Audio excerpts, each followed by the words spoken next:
I think it's time to face the facts. I really am no different than those morons in the horror movies after all. I've been doing a lot of poking my nose where it doesn't belong recently.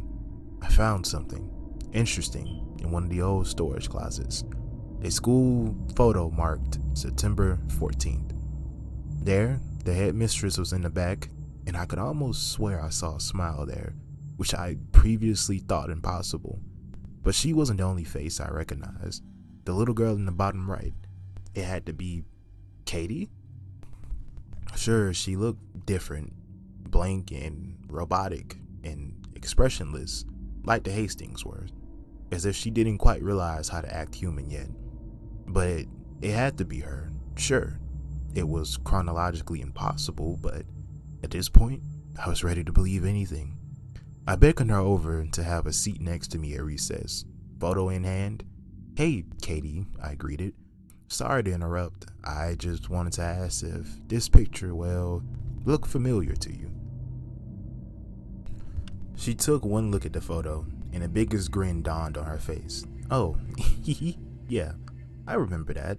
That's when I first got here." She held in her hands and started laughing giddily at the sight of herself looking so stone-faced. "Look at me. I look so goofy. Man, I really had no idea what I was doing back then." "Are you sure? Because this photo, well, it was taken around 10 years ago. According to your file, you would have been a baby when this was taken." I took a deep breath. "Katie, can I ask how long you've been going to this school?" She froze. The big grin slowly fell into a frown, her voice lowering. That's one of the things I'm not supposed to tell you." She shrugged.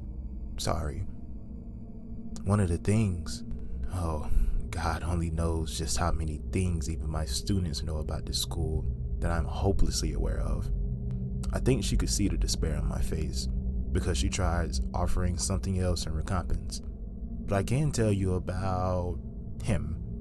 She pointed eagerly to the boy standing beside her in the photo, an unassuming lad with dirty blonde hair. I'd never seen him before. "You see him? His name was Elijah. He was my very first friend, ever. He was the headmistress's son. Did you know that?" "No, I had no idea." I shook my head, flabbergasted. I couldn't imagine that statue of a woman having any family whatsoever. "Wait, can I ask what happened to him?" She looked left and right before leaning in and whispering furtively in my ear, "Hunters." I'll be honest, I'm not coping with all of this terribly well.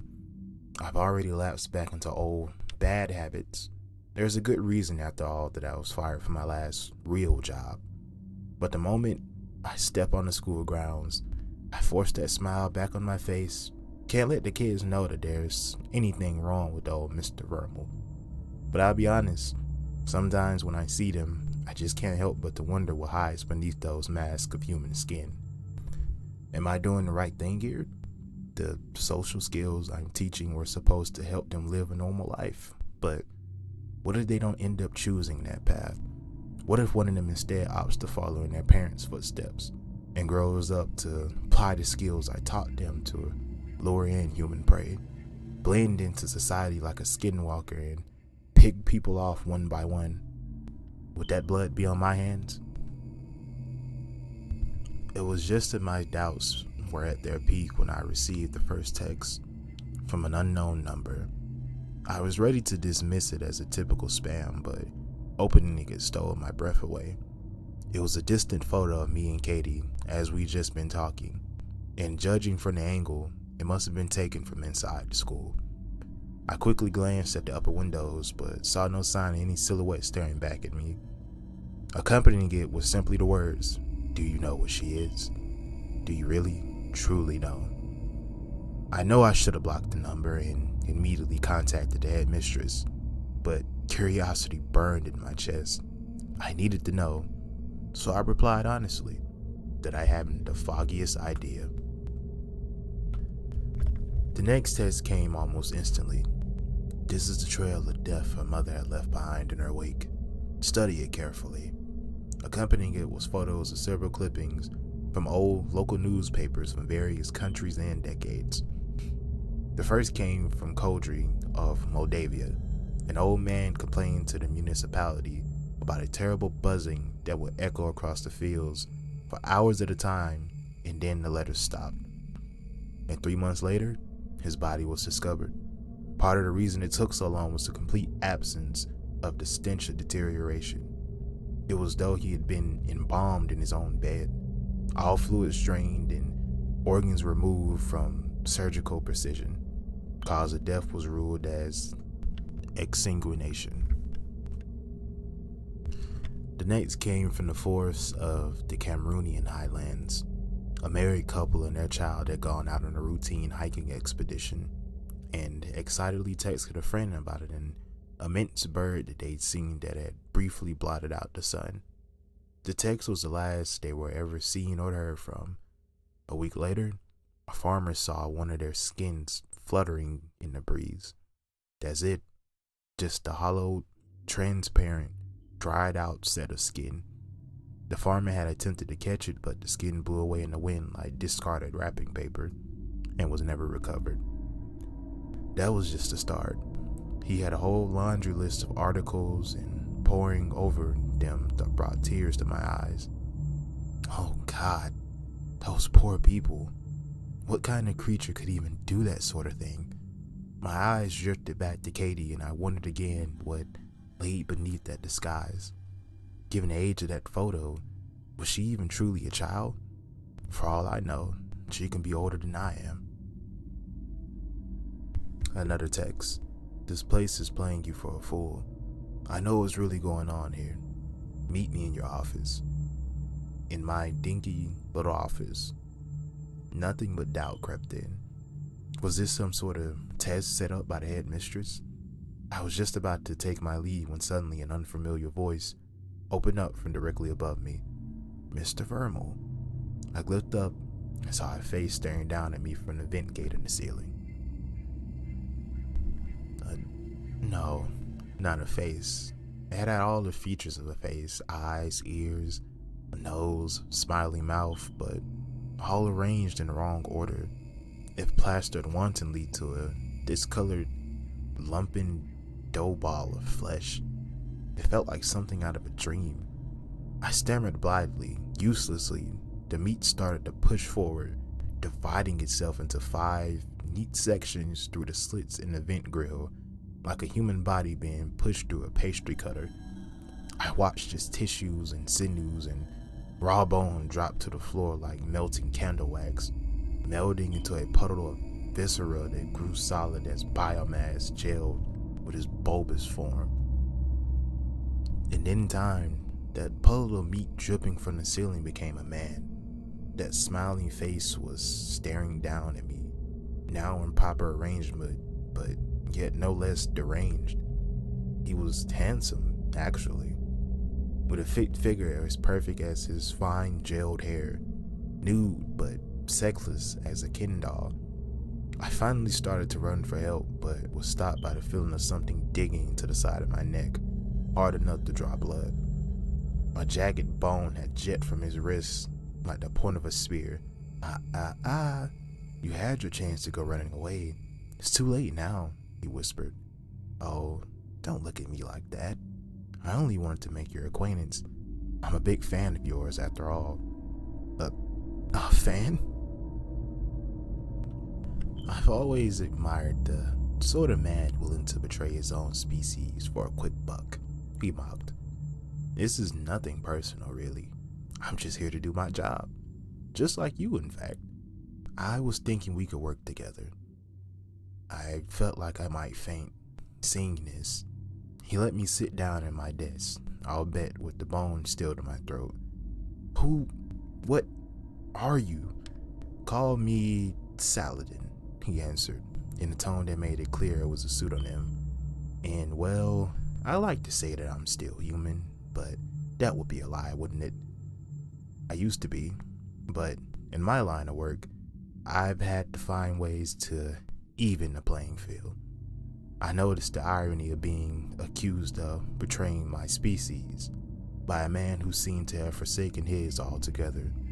I was reminded of an old Nietzsche quote, something about who fight monsters. Don't you mock me, boy. His face suddenly soured as he read my thoughts. You'd become some breed of horror too if you kept consorting with these unnatural things. When dealing with the matters of the occult for long, there are two options. Sacrifice your life or your humanity. There is no third path. His cocky grin returned, just as poor William. Just hearing the name like a punch to the lungs, it knocked the breath from me. William? Of course I knew him. He was one of my feelers. I posted him out here to see if it would lure out the hunting dogs. Prove this place is really as the rumors say, and sure enough, a shriek of rage rose in my chest, battling the fear. And now, you want me to be your next useful idiot. I always like a man on the inside, he taunted. I only need to kill one child, just a single one, and this entire initiative will fall apart like a house of playing cards. All the trust the headmistress has built up with the parents, oh, they'd tear her limb from limb. He saw the look of horror on my face and laughed. Don't tell me you're actually loyal to her. Did she warn you of the danger you were in when you took this job? Has she done anything to your benefit? Do you really think she cares? Why do you think she even hired you? Just out of the kindness of her heart? She's a big believer in giving second chances to losers with a drinking problem and a rap sheet, he cackled. No, it's because you have nobody. You're a loser, all alone. So in case one of those kids get the munchies one day, nobody will even notice you're missing. Sure, they may look harmless now, but make no mistake, sooner or later, some of those kids will need to feed. It isn't their fault, it's in their biology, their very being. They were made to prey on people like you and me, and you're planning on helping them blend in, surround themselves with clueless pedestrians with tasty blood in their veins and meat on their bones. You don't see what's going to happen if this initiative succeeds. He could see it on my face. The doubt was creeping in. He grinned, retracting his blade and patting me on the shoulder. One kid. That's all I need. I just need to get one alone. But they're too smart for that. Always travel in packs, sleep in that bunker down the mountain. But for you, it would be trivial. As if on cue, there was a small knock on the door. A big grin crossed over Saladin's face. He held the finger to his lips as he melted through the slats of my closet, disappearing into the darkness just before my door went swinging open. There stood Katie, eyes low. She didn't seem to notice the sweat on my brow, the drop of blood on my neck, or the stupefied expression on my face. Her gaze was on the floor, nervous as she sat across from me. Mr. Bermel, I was thinking, and I know I'm said I'm not supposed to tell you certain stuff about the school and all, but I think you deserve to hear it, Just don't tell the headmistress what I told you today, okay? My throat felt dry. I could hardly think. Saladin's words echoed in my head. Just one child. But seeing Katie's face reminded me that I didn't need to pick sides in some war I didn't understand. Sitting across from me was a child I had been asked with protecting. That was all I needed to know. Thank you, Katie, but I really think you should go play with your friends, or it's really no trouble. I don't know why she wants to keep so many secrets from you anyway. It's not like you won't figure it out sooner or later. She didn't notice the droplets of liquid meat that were settling, blowing in behind her like raindrops caught in heavy wind. By the time flesh and sinew reformed itself over her face to muffle her scream, he'd already had her ensnared. It was like an anaconda coiling around his prey, the way those ropes of tendrilled, bubbling flesh intertwined themselves around her and Saladin's face emerged in those slivers of meat. Little Miss Katie, isn't it? Must be my lucky day. Your mother is a busy woman, you know. My client lost every single little person he loved to that thirst of hers.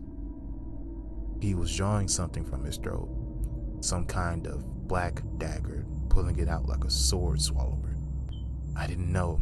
I wasn't paying attention. I leapt into action the moment he was occupied. Maybe all of those horror movies paid off after all. If there was anything that taught me, it was that any creature built of constantly morphing flesh always had the same weakness: fire. All it took from my desk was a half-empty can of deodorant and my dad's old lighter. I applied my makeshift flamethrower to whatever part of that oozing, fleshy mass looked the most exposed, pink and vulnerable. The heat and the size of the erupting flames surprised even myself. He squealed like a stuck pig through unnatural vocal cords, and a tendril of flesh battered me across the room like I was weightless. But it worked. Whatever part of him the flames had touched were left bubbling and frothing, gooey and viscous like melted wax. But as he thrashed and whined, Katie seized the moment and let out her tongue. No, not a tongue, it was a proboscis, a long black spiral tube like you've seen on a butterfly. She tried to jab it into his neck, but he jerked his head at the last moment, and it ended up somewhere far worse, pierced directly through his eye. I thought the formless flesh that was Saladin was terrifying enough, but it was more terrifying still to see it fade away, to see the flesh turn pale and veins wither like dying vines over her taut, throbbing muscles.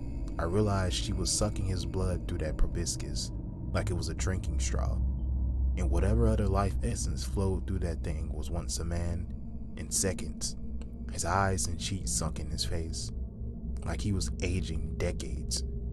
I can only imagine that proboscis would do to an ordinary human like myself. She was an inexperienced hunter. Saladin, wailing now, managed to worm his way out of her grip before the job was done.